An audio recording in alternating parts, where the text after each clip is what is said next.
Nobody can take a step towards themselves, which is all you ever need to grasp from the point of view of infinite awareness. It makes sense, because there's nothing to be gained or lost. It is all temporary illusion of the finite mind, and it also causes a lot of stress and suffering for the person who has not found that truth, which is most people, globally. People talk about wanting to find the truth of their soul, but you don't have to find the truth, you have to know the truth, for finding implies something that you do not have, but in reality it is only obscured within your own consciousness itself. This is due to the separate finite self. Currently your mind has been heavily trained to focus outwardly on sense perceptions and goals as something to be achieved. That is how society at large operates. But in order to awaken the true soul nature, which is what we all are, at its essence, it becomes a matter of relaxing the focus we have for outward things, and let awareness rest within itself, to simply be aware of your own awareness, where one discovers it is a power that functions independent of any of the labels we have given it and focused upon. If one becomes very good at doing it, they can learn to die before they die. Dying is the letting go of the outward perceptions of life and going back, resting within your own awareness. Awareness is not a function of the brain. That is the illusion we live under. Subconsciously we think my awareness is due to my brain, and once I die, all will be over, or I'm not sure what will happen. But you can figure it out if you zoom in on it. So whenever you refer to yourself, you say I am. But I am, and anything that comes over that or after these words are the labels put on the infinite awareness of being. So in order to know myself, I have to go further back into this state. So I am, and I go further back, we have a sense of I, which all living beings share. That is where we have clear evidence we are all the same infinite being. So usually people, they say I am this or that, and then they focus solely on what they are proclaiming themselves to be without actually questioning or understanding the I am statement that is making them. That's what we're getting at here. If you go far enough into your own consciousness, you will discover that ultimately there's only a sense of I, and which I we all share, because we all say I am this, that or the other. We all have that same I going on in the depths of our consciousness. So the sense of I is the I of God, and as the Bible said, something along the lines of thou keepest him in perfect peace that stays their eyes on thee. Now, it might not even be such a joke to consider I as an I with which you would see, due to how we pronounce it casually. Yes, you can discover the infinite by letting go of who you think you are, for what you are has no actual measurements and or labels. It is infinite. So if you learn to let go of the labels of the finite mind concerning who you think you are, you find the pure awareness of being itself revealed. You can find it through meditation, which is simply a relaxing of the mind, so that it can sense its own beingness.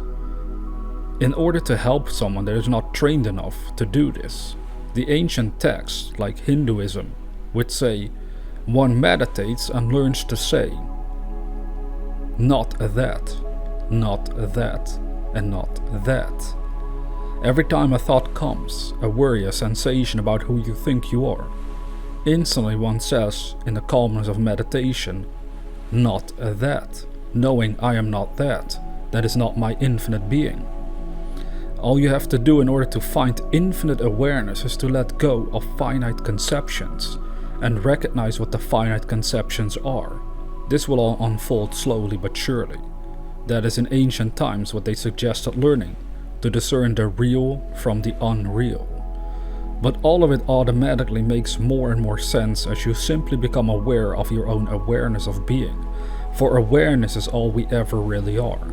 Everything else are just things we add to it hoping to find fulfillment through them, when that is the joke of the universe. One cannot find happiness in any way other than being aware of themselves. So the fall of mankind was essentially the fall of us forgetting about the true nature of awareness, and seeking God and happiness outside of ourselves. Anything we do physically speaking, it's all to fill a void if we are not awake. But once you become awake and aware, as I have found, you become able to do things at the same time physically, but suddenly you feel different about them. Not as attached and stressed out over a single thing, and so the words of wisdom become, I don't mind what happens. Successful or not, rich or not, loved or not, I don't mind, because it is not my real abiding place. It is not that much different as considering that the things you see right now with your eyes are like a virtual reality device placed over your infinite awareness. So you know you are observing things and experiencing things that don't touch the real you. That is a very beautiful experience to have. Awareness is a majestic being. That is all I can say on the matter. The more I become aware of my own awareness, the more I realize it is a living being, a very majestic being. It is alive, and it is infinite, and not touched or hurt by any physical thing. It is God itself. So you can experience romantic love, for example. Now the best way to experience romantic love is to enjoy romantic love when together with a person, of course, and when not together, not to suffer over it. But with attachment comes the frustration of not supposedly being able to experience or share it physically at times, and people get sad or upset over it. Romantic love, like anything else, is something given by God. So the nature of romantic love can be constantly experienced within oneself. I can feel it within myself and enjoy the warm feeling of it, since everything is God. It is quite literally being romantic with God, the nature of being. So you again never have to seek outside for it. The attachment of love also causes one to filter their love based on a particular person alone. For a relationship having a certain structure to it, it is fine. But ultimately the love you think you feel for someone is the love God is feeling for you. So if you then become aware of this fact, you learn to see the universe in a greater way altogether, where you don't love the finite manifestations of a person as such, but rather you become aware that all comes from the same source. So there is no need to seek validation in your life. But it's not a strange thing. Ultimately, they are all reflections of the ego mind, being afraid of separation. It does not remember its oneness with God, and so it wants validation from outside sources. You see, that's what people do. They want someone to love them. But ultimately that is of the ego mind, of the finite mind. It thinks it's a separated being. But if you understand your oneness and unity that you already have with God because you are God, your being, your inner layers of being are God itself, well then there's no need to seek validation any longer. Because God is the fulfillment of everything you want. So before that all happens, you will find a great labyrinth in your own mind. One can never depend on anyone or anything to provide the love or happiness that one is seeking. Because it can't happen consistently in this realm. But being aware of who you really are means being aware of who God is. And in it lies the fulfillment. God never lacks, so you never lack.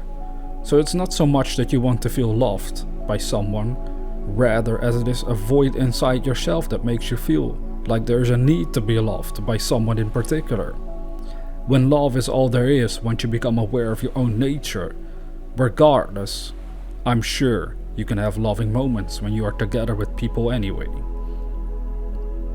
If you feel bad or sad, it is a reflection of not being in harmony with the truth of the situation. There is no my world, your world, their world, although we sometimes use the term to better grasp what's going on. There's only God's world. So it's like you're saying you feel excluded from God's world, which at first might not make sense, but on a soul level, it might make sense. In the act of even remotely feeling like you are not part of someone's world, or the world itself, you cut yourself off from God also, because everything is God. There is nothing but God, and that is what is happening to me as of late. I can slowly but surely see God in everything. But in the ancient Upanishads they also wrote about it. He who sees God in all things and all things in God never suffers. So the labyrinth of the finite mind is such that it thinks it's separated from the whole. And finding your awareness, I amness of being, means rediscovering that you were never separated. The truth is staring you right in the face all the time. And like always and many times, we cannot even perceive it as it stares us in the face. The unity of humanity lies in that all humans communicate in language unlike other creatures or nature itself. And in that communication they all say, I am aware. It is the same I amness in everyone. But the way the finite mind filters and operates can be drastically different. And that is where we have been living on the level of finite mind. We have been living based according to what it filters and thinks and feels about the world. The finite mind is obsessed with how things are physically. It is the only thing it can interact with, so it's another trace that you are stuck there. So again, you say, the mask of your ego has been placed over your infinite awareness. Now infinite awareness believes itself to be a finite thing until it remembers. It is absolutely fascinating to discover your true nature, and knowing it is one with God. The infinite awareness of the universe and how this majestic beingness decided to play a little game. It threw itself into manifestation so it can observe and know its own creations. That has to become your self-image, because that self-image would be the self-image of God. Right now you have forgotten your true nature, hence why it seems to be something you have to seek. In reality it never left, it's only obscured from view.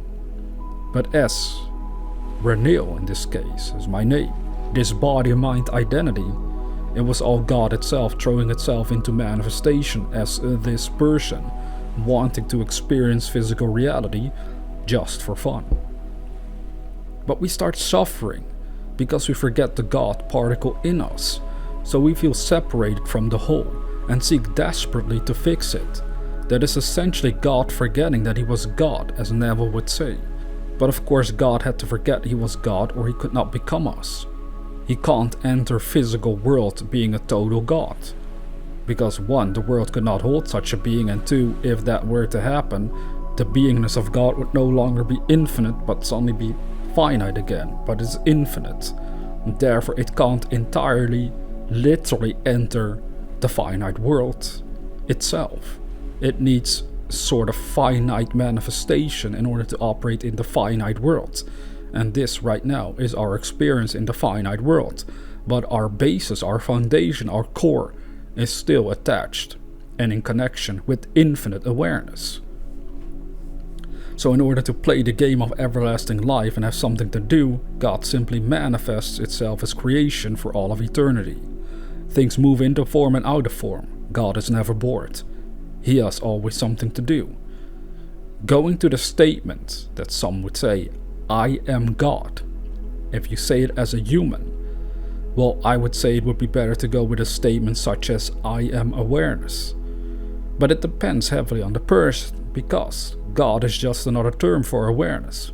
But the finite mind has been taught many strange things about God, so in a way it has been tainted. But awareness is still safe and has never been tainted by a single thing. Nobody talks about it. Have you noticed that? How many people do you meet that actually talk about awareness? You should rest in awareness, and that means in meditation, you don't have to do a single thing other than to simply notice you are aware. And as you notice your awareness, you also notice thoughts and feelings move within your being. And you slowly but surely discover they aren't the real you, but things you experience. But still awareness is simply aware and remains. It will slowly but surely climax into remembering your true nature, and you might one day truly feel within yourself how awareness has focused its attention into the body-mind manifestation of your life, and now you experience reality as someone named, in my case Renil, but it was still awareness. That is the true I of the self. You don't have to calm your mind. See, all these things imply you have to do something when awareness is simply aware? Can you be aware of the storms in your life without fighting it? Can you be aware of the storm without fighting it when it's negative? When you have issues, when you feel bad? There's the real question of wisdom. Can you be aware of it without fighting it or wanting to run away from it? In that act, it calms down naturally. It loses its power if you're capable of staying calm no matter what. So when worried thoughts come, yes indeed, one learns to discover they are saying, I am worried. Okay, but I'm also aware, and I'm aware I am worried about something. What am I worried over? What am I worried about? Why am I worried? But yet I am awareness itself. So suddenly it loses its power because the finite mind wants to latch onto it and not the infinite self. It has no need for any of it. So a sort of separation takes place within your consciousness in the awakening of awareness.